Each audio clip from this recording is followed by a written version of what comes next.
Në janar 2025, Kryeministri Edi Rama zhvilloi një konferencë për shtyp me rastin e hapjes rezidencës artistike Villa 31, ku deklarua publikisht se rinovimi i kësaj godine ishte kryer nga një studio ndërkombëtare arkitekturore.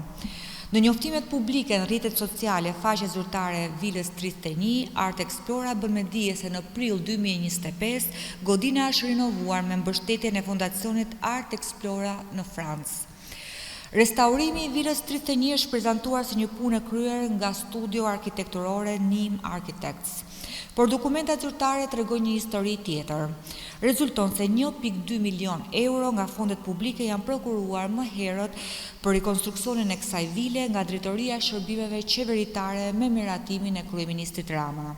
Madje, operatori ekonomik Valona Construction është shpallur fituesi tenderit dhe më 21 kodit 23 ka lidhur kontratën me numër 144 fraksion 17 me Drejtorinë e Shërbimeve Qeveritare me afat realizimi 12 muaj, pikërisht për rikonstruksionin e Vilës 31. Këto fakte ngren dyshime serioze për mënyrën se si janë përdorur paratë e shqiptarëve.